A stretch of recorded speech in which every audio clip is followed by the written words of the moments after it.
ये देखो फिर से शुरू हो गई। मैं तो परेशान हो गई हूँ इस लड़की से। क्या हुआ माँ, क्यों इतना गुस्सा कर रही हो? गुस्सा न करूं तो क्या करूं? हाँ, कब से आवाज लगा रही हूँ लेकिन इन मैडम को एक बार में सुनाई कहाँ देता है। ओहो माँ, आप ही देखो ना, मैंने कितना सुंदर डिजाइन बनाया है, बस इसी में ध्यान लगा था मेरा, शायद इसीलिए आपकी आवाज सुनाई नहीं दी होगी। अच्छा बताओ क्या काम है, मैं ये बाद में पूरा कर लूंगी। कुछ काम नहीं, खाने की थाली कब से लगा कर रखी है, अब महारानी को फुर्सत मिल गई हो तो चलकर खा लो। अच्छा खाना खाना है, अब आप शुरू करो, मैं बस 2 मिनट में आऊं। हाँ हाँ पता है तेरे 2 मिनट। इतना कहकर हिना की माँ सुमित्रा गुस्से में वहां से चली गई और फिर खाने की मेज पर। अरे क्या हो गया, इतने गुस्से में क्यों हो भाग्यवान? अब आप ही समझा लीजिए अपनी लाडली को, मेरी तो एक नहीं सुनती। हाँ तो क्या हो गया, तुम पे ही तो गई है। आपको मजाक सूझ रहा है? यहाँ मेरा दिमाग खराब हो रहा है, सारा दिन बस मेहंदी के डिजाइन बनाती रहती है और कोई काम ही नहीं है इसे। इसका मतलब वो सच में तुम पर ही गई है। तुम्हें भी तो मेहंदी लगाने का बड़ा शौक था ना इस उम्र में। हाँ, पर मैं घर का सारा कामकाज निपटाने के बाद ये सब करती थी। अरे ये तो खाना पीना भी छोड़कर बैठी है। सुमित्रा अपने पति सुरेश से हिना की शिकायतें कर ही रही थी कि तभी हिना वहां आ गई। क्या बनाया माँ? खुशबू तो बड़ी अच्छी आ रही है। मिल गई तुझे फुर्सत? हाँ माँ, देखो ना मेरा आज का डिजाइन, पापा देखिए ना कैसा है।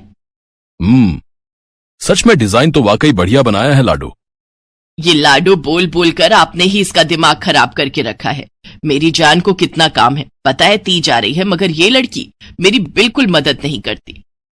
ओहो, आज सिर्फ खरी खोटी ही सुनाओगी या कुछ खाना भी मिलेगा भाग्यवान? सुरेश की बात सुनकर सुमित्रा की हंसी निकल गई और उसे हंसता देख सभी लोग हंसने लगे।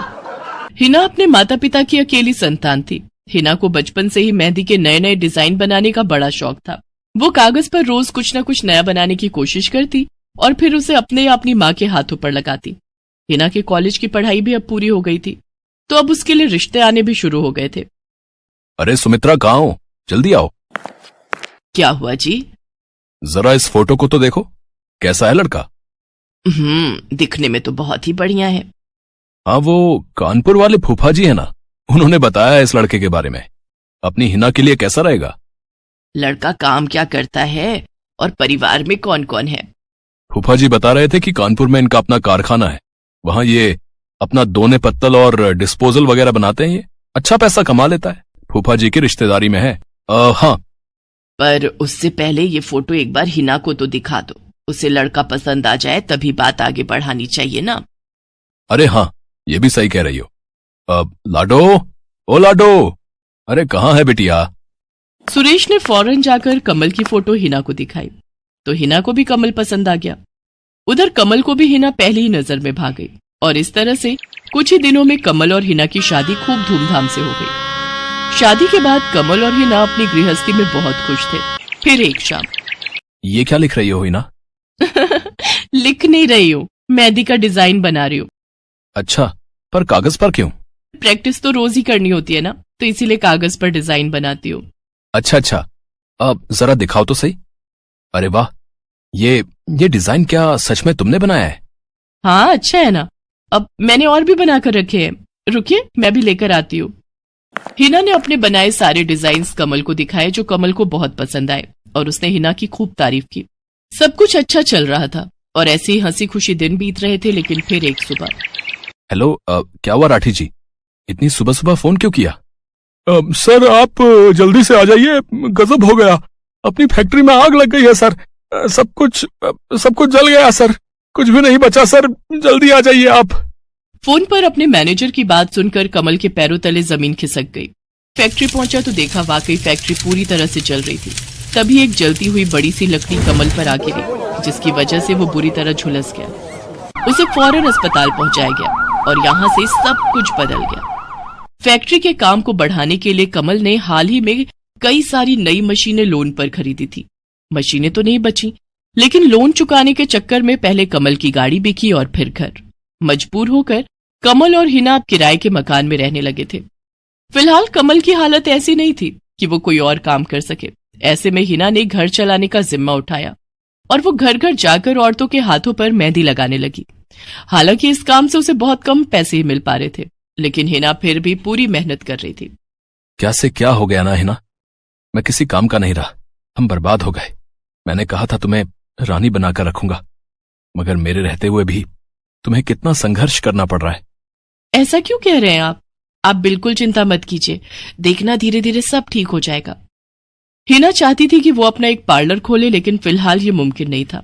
मेहंदी लगाने का काम भी सीजन पर ही मिल पाता था, तो अब दिक्कत खाने पीने की भी होने लगी। ऐसे में हिना ने एक सेठ के घर मेड का काम करना शुरू कर दिया। और फिर एक दिन, सुन, तुझे कोई मेहंदी वाली पता है क्या? क्यों मैडम? अरे वो तीज आ रही है ना, तो मेहंदी लगवानी थी। हाँ, बाहर इतनी गर्मी है, अब ऐसे में कौन बाहर जाए, तो घर पर ही आकर कोई लगा दे तो बढ़िया रहेगा। अब हाँ मैडम, मैं बहुत अच्छी मेहंदी लगाती हूँ, आप मुझसे लगवा लो। ना ना ना, अगर खराब कर दी तो? तीज की पार्टी है मेरे यहाँ, मेहंदी तो बढ़िया ही लगवानी है मुझे। मैडम आप बिल्कुल चिंता मत कीजिए, और रुकिए, मैं अभी आपको कागज पर मेहंदी का डिजाइन बनाकर दिखाती हूँ, फिर आगे आप ही तय करना। इतना कहकर हिना ने फौरन एक कागज लिया और कुछ ही देर में उस पर एक बहुत ही सुंदर मेहंदी का डिजाइन बना दिया। और फिर, अरे वाह, ये तो सच में बहुत सुंदर है, बिल्कुल नया और बहुत ही खूबसूरत डिजाइन है। अब तू ये डिजाइन मेरे हाथ पर भी सेम टू सेम लगा देगी ना? हाँ मैडम, आप मुझ पर विश्वास कीजिए, मैं बचपन से ये करती आई हूँ। उस दिन हिना ने पूरे मन से अपनी मालकिन के दोनों हाथों पर मेहंदी लगाई। हिना ने जो डिजाइन बनाया था वो एकदम नया था और सुंदर भी। फिर अगले दिन, नमस्ते साहब, वो आपको कुछ? हाँ, मैं तुम्हारा ही इंतजार कर रहा था। ये कल शिवानी के हाथों पर तुम ही ने मेहंदी लगाई थी ना? जी साहब, मैंने ही लगाई थी। अब कोई गलती हो गई क्या मुझसे? नहीं, ऐसी कोई बात नहीं है, बस ये जानना था तुमसे कि मेहंदी का वो डिजाइन कहाँ से देखकर लगाया तुमने? कहीं से नहीं साहब, वो तो मैंने खुद से सोचा था, मैं कभी कहीं से देखकर डिजाइन नहीं बनाती। अच्छा, अगर ऐसा है तो जरा ये कागज और जरा इस पर एक मोर की थीम पर बेस्ड एक डिजाइन बनाकर दिखाओ, पर याद रहे डिजाइन बिल्कुल नया होना चाहिए। जी साहब, बस 2 मिनट दीजिए। हिना ने बस कुछ मिनटों के अंदर वो करके दिखा दिया, जिसे देखकर उसका मालिक साहिल मल्होत्रा हैरान रह गया। वाह, सच में कमाल है ये तो। अब तुमने डिजाइनिंग सीखी है क्या कहीं से? नहीं साहब, सीखी तो नहीं, लेकिन मुझे बचपन से ही शौक है मेहंदी लगाने का, तो बस इसीलिए। समझ गया। देखो हिना, तुम्हारा हुनर लाजवाब है और तुम्हें अपने इस हुनर को ऐसे बेकार नहीं जाने देना चाहिए। जी मतलब? तुम्हें पता है ना, मेरी फैक्ट्री में लेडीज कपड़ों के लिए कपड़ा बनता है, लेकिन काफी समय से मैं परेशान हूं क्योंकि सूट साड़ियों वगैरह के लिए मेरे पास नए डिजाइन की कमी पड़ गई है। लेकिन अब लगता है ये कमी नहीं रहेगी। बोलो, बतौर डिजाइनर मेरे लिए काम करोगी तुम? जी साहब, बिल्कुल करूंगी। ये हिना के लिए सपने के सच होने जैसा था। अब वो काम वाली बाई से एक डिजाइनर बन गई। वो साहिल की फैक्ट्री में बनने वाले कपड़ों के लिए हर रोज नए नए डिजाइन बनाने लगी, और इसके बाद साहिल के फैक्ट्री में बनने वाले कपड़े की डिमांड काफी बढ़ गई, और इसके चलते हिना को भी उसके काम की बढ़िया सैलरी मिलने लगी। हिना अब अपनी कमाई से न सिर्फ अपना घर खर्च चलाने लगी, बल्कि उसने शहर के बढ़िया डॉक्टर से कमल का इलाज भी कराया, जिससे कमल बहुत जल्दी ठीक हो गया और उसने भी काम करना शुरू कर दिया। पर इस सब में पूरा 1 साल बीत गया और एक बार फिर से तीज का त्योहार आया। देखिए तो कैसी लग रही हूं मैं? बिल्कुल चांद जैसी लग रही हो। हिना ने नई हरे रंग की साड़ी पहनी हुई थी, जो उसने खुद डिजाइन की थी, और वाकई वो उसमें बहुत ही सुंदर लग रही थी। हिना, तुम सच में बहुत बहादुर हो। मैं तो उस हादसे के बाद उठकर खड़ा ही नहीं हो पाता, लेकिन तुमने सब कुछ ठीक कर दिया। तीज का ये त्योहार ही इसलिए है जी, मैं आपको कभी कुछ नहीं होने दूंगी।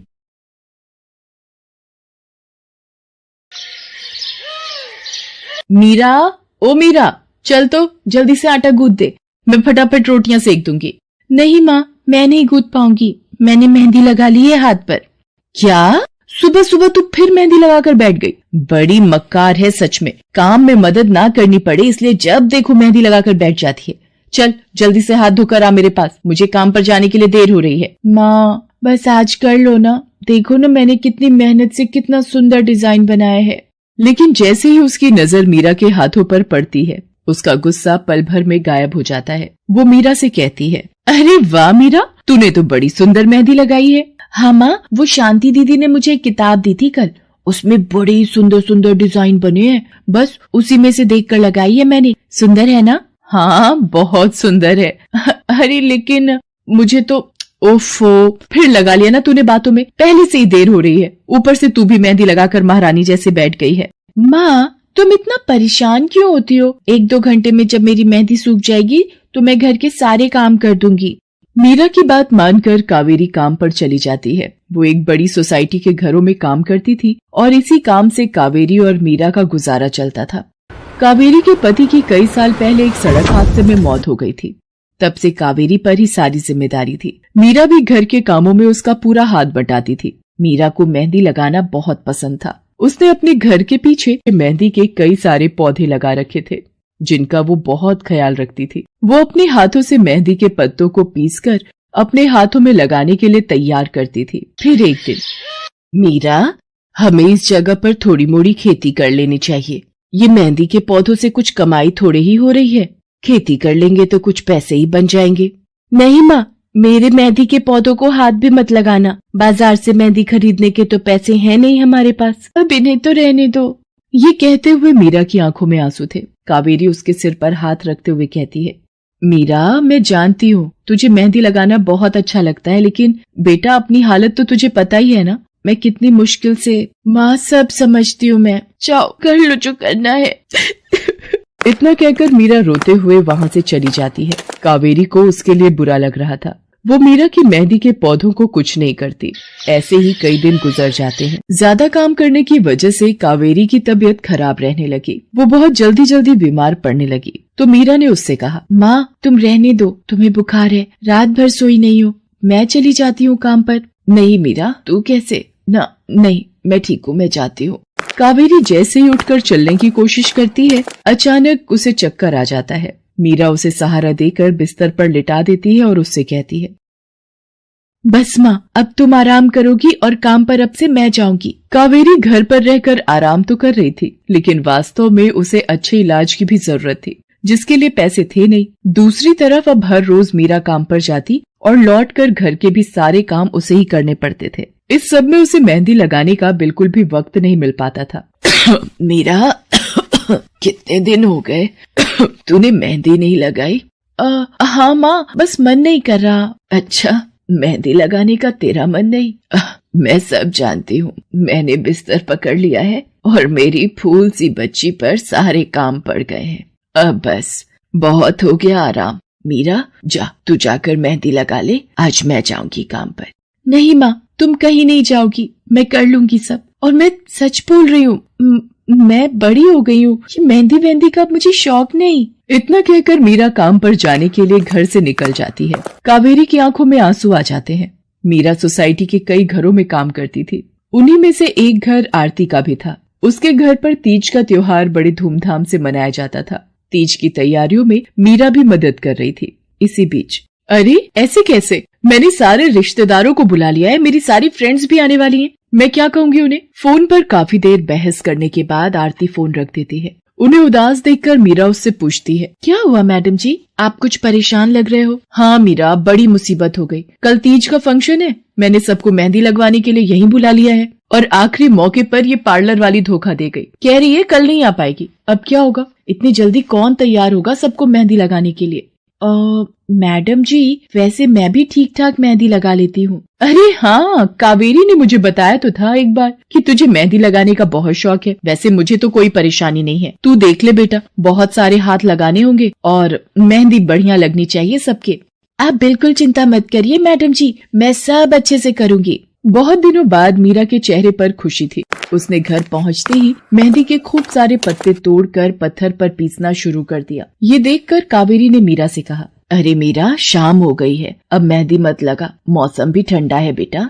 ये मेहंदी मैं अपने लिए नहीं पीस रही माँ, वो 5वें फ्लोर वाली मैडम जी है ना, कल उनके यहाँ लगानी है। अच्छा बेटा, पर ध्यान से बेटा, वो बड़े लोग हैं, कोई गलती ना हो जाए। माँ, तुम बिल्कुल चिंता मत करो, मेहंदी लगाने में मुझसे कभी कोई गलती हो ही नहीं सकती। मीरा खूब सारी मेहंदी तैयार करके अगले दिन आरती के घर पहुंच जाती है। वो अपनी मेहंदी को कोन में भरने लगती है कि तभी आरती की एक फ्रेंड आरती से, आरती, ये किसे बुला लिया तुमने? मैंने जिस पार्लर का नंबर दिया था तुम्हें, उससे बात नहीं हुई क्या? हुई तो थी, लेकिन उसने आखिरी वक्त पर मना कर दिया। तुम बिल्कुल चिंता मत करो, ये मीरा है, मेरी हाउसमेड है ना कावेरी, ये उसी की बेटी है। बहुत अच्छी मेहंदी लगाती है ये।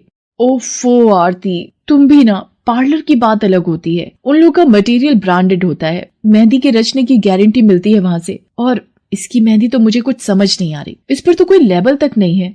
अगर कुछ गलत रिएक्शन हो गया हाथों पर तो।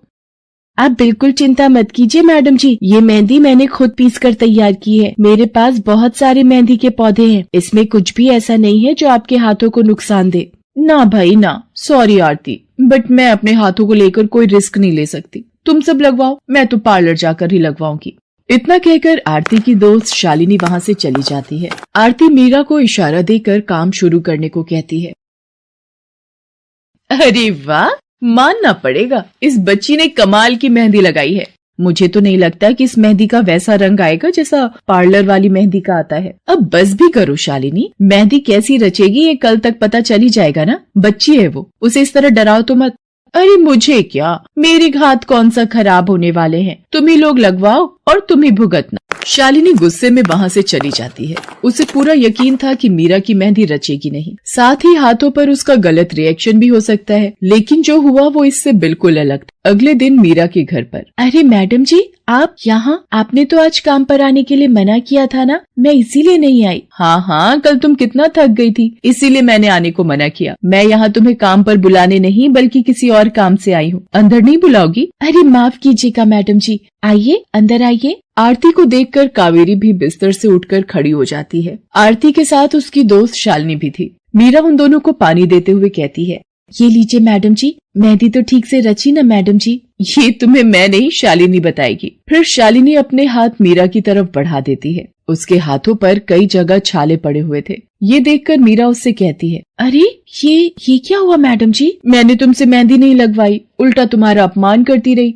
उसी की सजा मिली है मुझे। मैंने सबसे महंगे वाले पार्लर में जाकर मेहंदी लगवाई। मैंने उनसे जोर देकर कहा कि मेहंदी का रंग बहुत बढ़िया आना चाहिए। इस चक्कर में उन्होंने पता नहीं क्या क्या मिला दिया मेहंदी में, और मेरे हाथों का ये हाल हो गया। और दूसरी तरफ तुम्हारी मेहंदी, जिसने भी लगवाई उसके हाथों की रंगत ही अलग है। देखो आरती के हाथ देखो जरा। आरती ने अपने हाथ आगे बढ़ा दिए, जिन पर मीरा के हाथों से लगी मेहंदी का बहुत ही अच्छा रंग चढ़ा था। फिर आरती कावेरी के पास जाकर उससे बोली, बस कावेरी, ये झाड़ू पोछा और बर्तन बहुत करवा लिए तुमने मीरा से, ये अब वो करेगी जो इसे करना चाहिए। जी क्या मतलब मैडम जी? ये अब मेहंदी लगाएगी सबके हाथों पर। हमारी एक दोस्त का अपना ब्यूटी पार्लर है, उसे मीरा का काम और उसकी मेहंदी की क्वालिटी बहुत अच्छी लगी। वो मीरा को अपने यहाँ काम देना चाहती है, अच्छे पैसे भी देगी वो मीरा को, और तो और वहाँ रहकर मीरा पार्लर के दूसरे काम भी सीख पाएगी।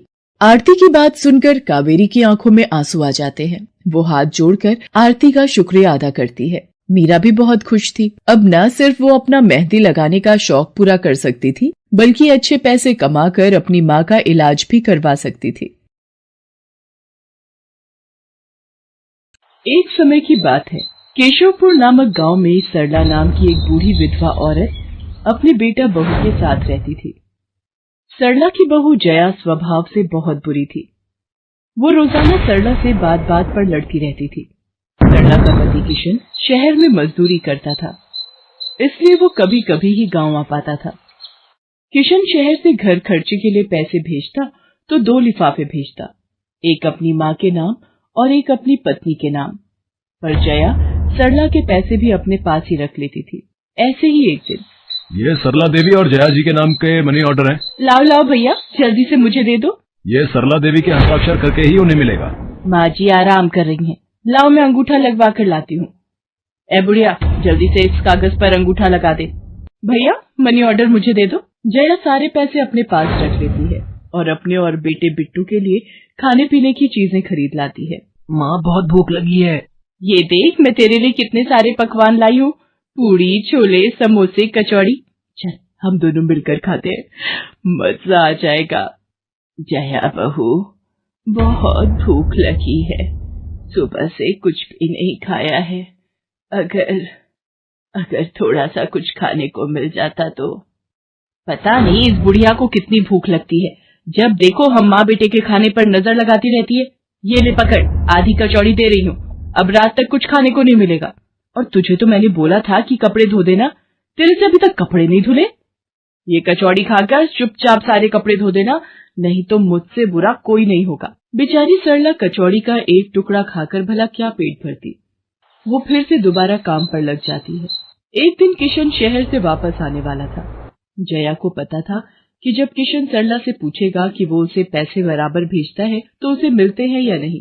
ये बात सोचकर जया थोड़ा घबरा जाती है और वो सरला से कहती है, ओ बुढ़िया, अगर तूने अपने बेटे से कहा कि तुझे उसके भेजे हुए पैसे नहीं मिलते तो मुझसे बुरा कोई नहीं होगा। वो तो एक दिन रहकर चले जाएंगे, उसके बाद जो मैं तेरा हाल करूंगी ना, फिर तू देखती रह जाएगी। इसलिए अपने बेटे के सामने दुखड़े रोने की कोशिश मत करना। नहीं बहू, मैं किशन को कुछ नहीं कहूंगी। माँ, मैंने तुम्हें पैसे भेजे थे, वो तुम्हें मिल गए थे ना? अरे आप बिना कैसी बातें करते हो? माँ जी को मैं बराबर से पैसे देती रहती हूँ। माँ जी, ये लो गरम गरम पनीर के पकौड़े, आप भी खाओ। किशन 2 दिन रहकर शहर वापस चला जाता है। जया फिर से अपने रूप में आ जाती है। दिन भर सरला काम करके एक दिन चक्की से आटा पिसवा कर लौट रही थी कि अचानक उसे चक्कर आ जाते हैं। रिक्शा में जाती एक लड़की देख लेती है। भैया, इन्हें उठाने में मेरी मदद करो, बेचारी पता नहीं कौन है। सुमन, ये तेरे साथ कौन है? ये रास्ते में बेहोश हो गई थी, मैं इन्हें घर ले आई, लगता है इन्हें होश आ गया है।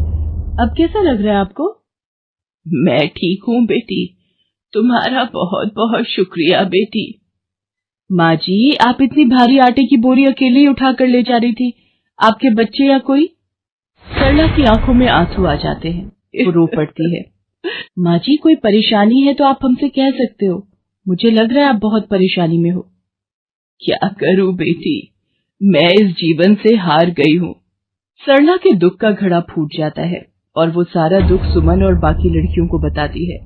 अब इस संसार में जीने की कोई इच्छा नहीं है मेरी। माँ जी, ऐसा मत सोचिए, आप जीवन से यूं निराश मत होइए। अब आप अपनी बहू के पास वापस मत जाना, आप यहाँ हमारे साथ रहो। बेटी, तुम बहुत अच्छी हो, भगवान तुम्हारा भला करे। तुम लोग यहाँ गांव में रहती हो क्या? जी माँ जी, हम मेहंदी वाली हैं, हम लोग मेहंदी लगाने का काम करती हैं और आसपास के गांव और शहरों में मेहंदी लगाने जाती हैं। क्या मैं भी ये काम सीख सकती हूँ? क्यों नहीं, बिल्कुल, और ये तो बहुत अच्छी बात है, हमारे ग्रुप में आप भी जुड़ जाओगे, मैं आपको मेहंदी लगाना सिखाऊंगी। सरला अब उन लड़कियों के साथ ही रहने लगी और कुछ ही समय में वो बहुत अच्छी मेहंदी लगाना सीख गई। इधर जया सरला के कुछ दिन तक वापस न आने से घबरा जाती है। ये बुढ़िया इतने दिनों से कहाँ गायब है, मुझे तो कोई खोज खबर नहीं है।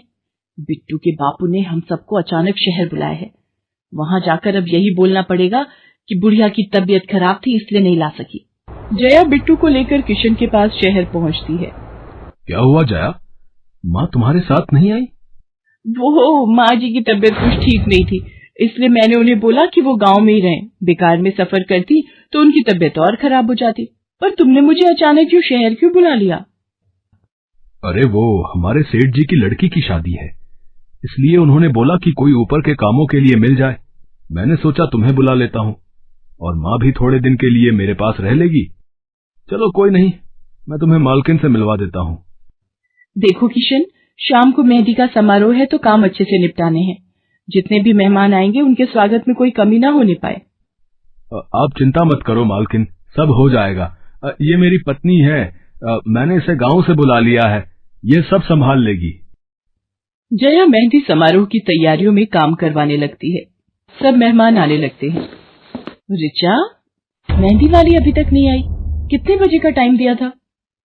मम्मी, मेरी उनसे बात हो गई है, बस कुछ ही देर में आती होंगी। लो वो आ गई। माँ जी, ये यहाँ कैसे? मेहंदी वाली लड़कियों के साथ? माँ यहाँ? जया, तुम तो कह रही थी कि माँ बीमार है और गांव में है, पर माँ मेहंदी वाली लड़कियों के साथ क्या कर रही है? मुझे कुछ समझ नहीं आ रहा। मैं माँ के पास जा रहा हूँ। माँ, तुम यहाँ इन सबके साथ? किशन बेटा, आप मेरे साथ इधर आइए, मैं आपको सब बताती हूँ। ये लड़की इनको सब कुछ बता देगी। शायद आप नहीं जानते हैं, आपकी पत्नी ने आपकी माँ पर बहुत जुल्म किए हैं, इसीलिए ये बेचारी अपना घर छोड़कर हमारे साथ रहने को मजबूर थी। सुमन किशन को सारी सच्चाई बताती है। सरला की आंखों में आंसू आ जाते। किशन सबके साथ जब घर आ जाता है। जया, तुम्हें शर्म आनी चाहिए, तुमने मेरी माँ के साथ इतना बुरा व्यवहार किया। तुम्हारी वजह से मेरी माँ दर दर भटक रही है। अब तुम मेरे साथ एक पल भी नहीं रहोगी। बिट्टू को मैं पाल लूंगा। अभी के अभी अपने मायके निकल जाओ। ऐसा मत कहो, मैं आप लोगों के बिना कैसे रहूंगी। मुझे माफ कर दो, मुझे माफ कर दो, मेरे से गलती हो गई। माँ जी, मुझे माफ कर दो। किशन बेटा, मैं किसी से भी नाराज नहीं हूँ। जया बहू को माफ कर दे। गलती इंसान से ही होती है बेटा। मैंने जया बहू को माफ कर दिया। किशन जी, आप चिंता मत कीजिए, आपकी माँ जी अब हमारे साथ ही काम करेंगी। उस दिन के बाद जया ने अपना व्यवहार बदल लिया। सरला ने मेहंदी लगाना नहीं छोड़ा। वो अपनी मेहंदी लगाने के काम को करती रही। जया को अपनी गलती का एहसास हो गया था। अब वो भी सरला की बहुत देखभाल करती थी। संध्या की बुआ, जो कि दिल्ली में रहती थी, वो उसके लिए एक अच्छे घर का रिश्ता लेकर आई थी। देखो भैया, मेरी इतनी जान पहचान तो नहीं है लड़के वालों से, पर इतना जानती हूँ, अड़ोस पड़ोस में कहीं पूछोगे तो लोग अच्छा घर ही बताएंगे। ठीक है सुमन, अगर तुम कहती हो तो लड़के वालों को एक बार बुला लेते हैं। अब संध्या भी लड़के को देख लेगी। संध्या की बुआ लड़के वालों से अपने तरीके से बात कर लेती है और कुछ दिनों बाद संध्या की शादी विपुल नाम के लड़के से हो जाती है। पता नहीं इस काम वाली को छुट्टी लेकर गांव अभी जाना था। उसे पता था शादी वाला घर है, नई नवेली दुल्हन आएगी तो घर में 100 काम होंगे, फिर भी बिना बताए गांव निकल गई। अब मैं दूसरी काम वाली इतनी जल्दी कहाँ से ढूंढूंगी। राजेश्वरी, एक प्याली चाय दे दो तो बड़ी मेहरबानी होगी। सुबह से एक प्याली चाय भी नहीं मिली है। तुम्हें तो जब देखो चाय पीने की पड़ी रहती है। पता भी है एक बर्तन नहीं है धुला हुआ जिसमें तुम्हारी चाय बना दो। ढेरों बर्तन रसोई में पड़े हैं झूठे। माँ, मैं कॉलेज जा रही हूँ, तुम मुझे ये मत कहना कि मैं छुट्टी कर लूँ और तुम्हारे साथ घर का काम करवाऊँ। मेरा आज बहुत बड़ा प्रोजेक्ट सबमिट होना है, इसलिए मैं तो कोई काम नहीं कर सकती। ये लो, अब इसे भी अभी कॉलेज जाना था। अब मैं क्या करूं, कुछ समझ नहीं आ रहा। संध्या की सास राजेश्वरी अभी काम वाली को लेकर परेशान हो ही रही थी। तभी संध्या राजेश्वरी की सारी बातें सुन लेती है और रसोई में जाकर बर्तन धोने लगती है। अरे संध्या बहू, तुम ये रसोई में क्या कर रही हो? हटो हटो हटो, ये झूठे बर्तन तुमसे थोड़ी करवाऊंगी। अभी तुम्हारे हाथों की मेहंदी भी नहीं उतरी। माँ जी, आप परेशान मत हो, मैं थोड़ी देर में ही सारा काम निपटा दूंगी। आप अकेले इतना काम नहीं कर पाओगे। ठीक है, अगर तुम कहती हो तो मैं कोई और काम कर लेती हूँ। माँ, पड़ोस में किसी से पता करो, शायद कोई और काम वाली मिल जाए। मैंने पूछा था, पर अभी किसी भी काम वाली के पास समय नहीं है। पुलकित काम पर चला जाता है। संध्या सारे घर का काम करती है। अब तो रोजाना ही ऐसा होने लगा। काम वाली तो थी नहीं। संध्या की ननद पूजा सुबह होते ही कॉलेज निकल जाती और सास पैरों में दर्द के बहाने बिस्तर पर आराम करती। संध्या तो मानो घर के कामों में ही उलझ गई। एक शाम, माँ, तुम बिल्कुल सही बहू ढूंढ कर लाई हो। बेचारी गरीब घर की है, इसलिए चुपचाप संस्कारी बहू की तरह घर के काम कर लेती है। अगर कोई पैसे वाले घर की लड़की बहू बनाकर ले आती तो वो पूरे घर को अपने इशारों पर नचाती और तुम और मैं बस बर्तन घिसते रह जाते। तभी तो मैंने इसकी बुआ को शादी के लिए हाँ कह दिया था। मुझे पता है ये गरीब घर की लड़कियां बड़ी सीधी सादी बहुएं साबित होती हैं। अब काम वाली गांव भाग गई। सोच ये ना होती तो कौन काम करता। राजेश्वरी, तुम दोनों माँ बेटी को तो संध्या बहू का शुक्रगुजार होना चाहिए। बेचारी ने आते से ही पूरा घर संभाल लिया। ऐसे ही दिन बीत रहे थे। संध्या सभी घर वालों की देखभाल का पूरा ध्यान रखती थी। एक दिन, क्या हुआ पुलकित बेटा, तुम इतने परेशान क्यों हो? और आज तुम ऑफिस भी नहीं गए? पापा, मेरी नौकरी छूट गई है। कंपनी घाटे में चल रही थी, इसलिए उन्होंने मेरे जैसे बहुत से वर्कर्स को अचानक निकाल दिया। दिमाग खराब हो रहा है, गाड़ी की किश्त भरनी है, घर का लोन भी पूरा नहीं हुआ है। घर का खर्चा अब सब कुछ कैसे होगा, कुछ समझ में नहीं आ रहा है। पुलकित बेटा, चिंता मत कर, अब कोई ना कोई रास्ता निकल आएगा। ज्यादा होगा तो कुछ दिनों के लिए मैं कोई काम कर लूंगा। पापा, मेरे होते हुए आप काम नहीं करोगे, मैं कुछ सोचता हूँ। पुलकित दूसरी नौकरी को लेकर परेशान था। उसे कोई काम नहीं मिल रहा था। घर में पैसों की तंगी भी शुरू हो गई। पुलकित ने अपनी गाड़ी बेच दी। घर के लोन को लेकर वो परेशान था।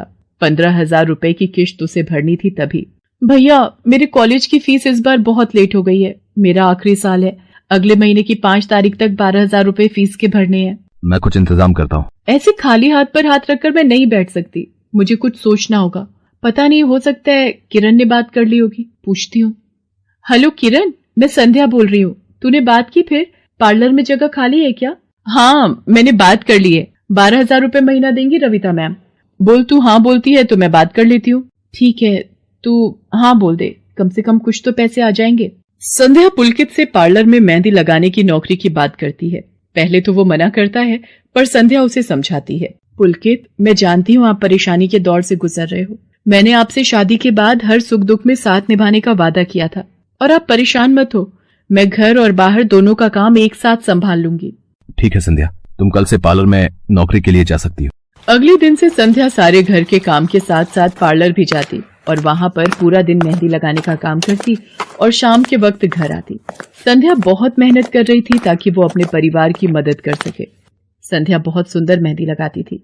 ये बात उसकी सास को तब पता चली जब उसने पार्लर में काम करना शुरू किया। संध्या को पार्लर में काम करते हुए 1 महीना बीत चुका था। पार्लर की मालकिन रविता भी संध्या के मेहंदी लगाने के काम को देखकर बहुत खुश थी।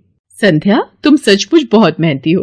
पिछले 1 महीने में बहुत से क्लाइंट तुम्हारी तारीफ कर रहे हैं और अपनी फैमिली फ्रेंड्स की शादी या सगाई फंक्शन के लिए तुम्हें ही मेहंदी के लिए बुक करना चाहते हैं। और हाँ, ये तुम्हारी सैलरी 12,000 रुपए। बाकी ये तुमने ओवर टाइम भी शादी के सीजन में बहुत किया है, उसके 6,000 रुपए अलग से दे रही हूँ। थैंक यू मैम, आपने मेरे काम की इतनी तारीफ की। मैं तो बस भगवान की कृपा से मेहनत से करती हूँ। संध्या घर आ जाती है और 12,000 रुपए पूजा के हाथ में रखती है। पूजा, ये तुम्हारी कॉलेज की फीस के पैसे, तुम कल ही अपनी फीस जमा कर देना। भाभी, ये तो आपकी मेहनत की कमाई है, आप ये सारे पैसे मुझे दे रहे हो? नहीं नहीं भाभी। पूजा, तुम मुझे अपनी भाभी कहती हो ना, और भाभी तो माँ समान होती है, तो क्या तुम अपनी भाभी माँ के पैसे नहीं लोगी? तुम अपने भैया से भी तो लेती हो ना। फिर मेरे और अपने भैया में फर्क है, मैं भी तो इस घर का हिस्सा हूँ, इसलिए ये पैसे रख लो। मुझे माफ कर दो भाभी, मैंने ना जाने आपके बारे में क्या क्या गलत सोचा। पुलकित को भी दूसरी नौकरी मिल जाती है। अब संध्या और पुलकित दोनों मिलकर काम करते थे। राजेश्वरी और पूजा भी अब संध्या की घर के कामों में बहुत मदद करती थी। परिवार में खुशियां फिर से लौट आई थी।